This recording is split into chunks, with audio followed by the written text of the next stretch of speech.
My name is Choon Kiong. I've been in church for 16 years, since 1998. I'm Zeslyn. I've been in church since 1999, during Hollywood years. We've been married for almost 7 years this year. Yeah. We have been waiting for a baby 5 years into our marriage. We went to see many doctors, gynaes and TCMs. The feedback and the comments that they gave was that it is quite hard for my wife to conceive because of the state of health. We actually received the 3 reports on a medical point of view that the quality of my eggs is very poor. And even if I ever get pregnant, I will not be able to carry the pregnancy due to the low blood count. But ironically, during the years, as I pray, I received another 3 reports. One from the Lord, and one from Pastor Jimmy, and one from our good friend Wei Yi, that we are going to have a baby. So it is a decision that I need to make. Whether should I hold on to the medical report or should I hold on to the heavenly report? So I choose to believe in God. Before we moved to Suntec, in Expo, the last service, God actually spoke to me and said that I will have a miracle son and I shall name him Casey. And I was very excited to tell them, it's going to be Casey.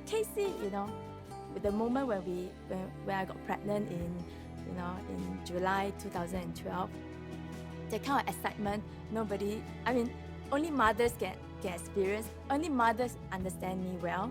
That kind of excitement, I actually jumped, when I saw that I'm pregnant, and we actually got to the gynae and make sure that he confirmed that I'm pregnant. So it sounds so good when the gynae say, yes, you are pregnant. These 3 words. But shortly after, about 6 weeks later, we found out that it was a missed abortion, which means that the baby did not grow as he should, and there was no heartbeat. So obviously we were very devastated. After waiting for 5 years and having that excitement about finally it's going to come, and then suddenly it's gone. So it was a very roller coaster ride for us during that time. The thing is, it was to our horror, because in the morning we were having a normal checkup, and the doctor say, the baby is not, it's not going to work out. You're going to have abortion like D&C like right now. So in few hours, I actually did my D&C, and we went home confused. I think more like shock and empty. The feelings are real. It's loss. We do really feel that we literally have lost a child, even though we have never seen his face. As we were crying and grieving, there's one verse that came to us. That is his verse, his Rhema words for that year. It became my Rhema words for that season. I would have lost heart unless I believed that I would see the goodness of God in the land of the living. So I felt that the Lord says, wait and be of good cheer. Yeah, that I will strengthen your heart. So immediately we pick up ourselves, and we went for Pastor Tan's prayer meeting, the 40 days prayer meeting. And the moment I entered into that prayer meeting, I remember Annabelle was singing Depths of Your Love. The whole lyrics is like my spirit man is singing to me.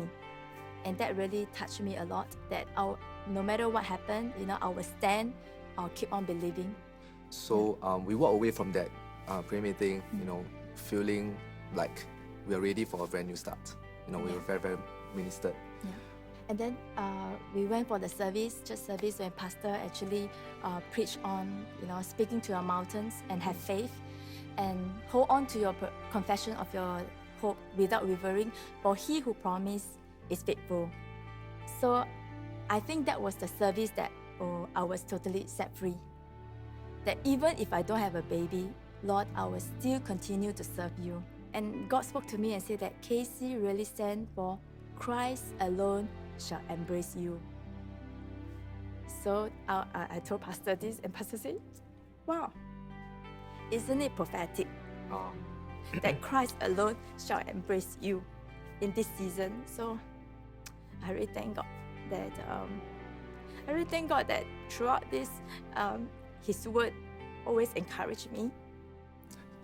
I think through this miscarriage chapter of our life, I think we discover a few things, very important things.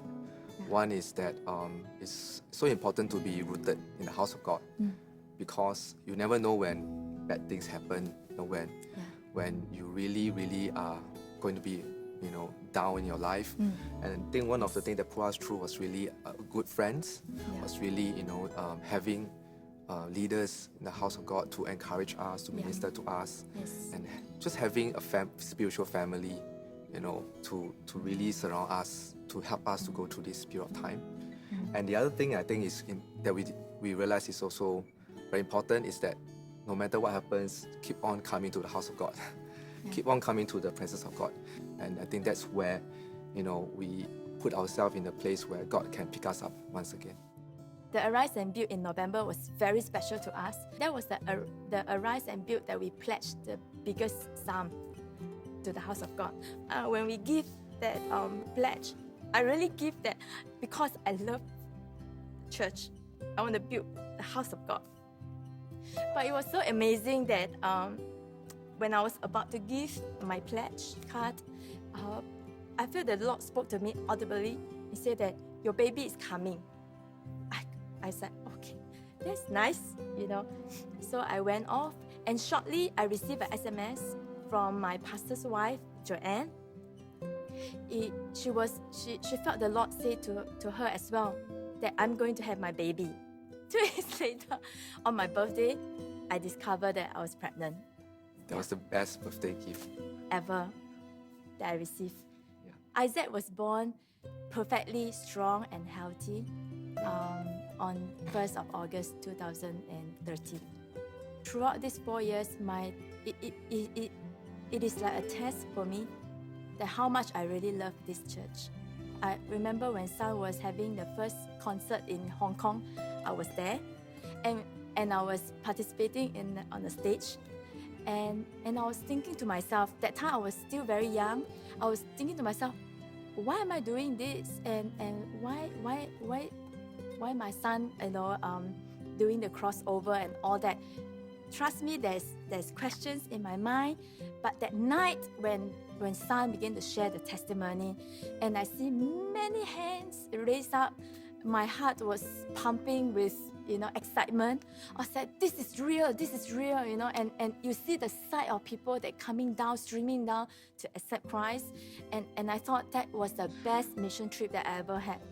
Arise and Build to us is always a great privilege to build God a house, not just for ourselves, but also for the generations to come. Obviously now that we have a son, it is not just about us, but it's about living, this beautiful house for them, our children, and our children's children. Yes. I think it is really leaving a legacy. Yes. To me personally, Arise and Build is an opportunity for an awesome breakthrough. Because as we give, to build His kingdom, the kingdom of God will come into our lives. And when the kingdom of God comes into our life, in all areas of our life, we will have breakthrough after breakthroughs, miracles after miracles.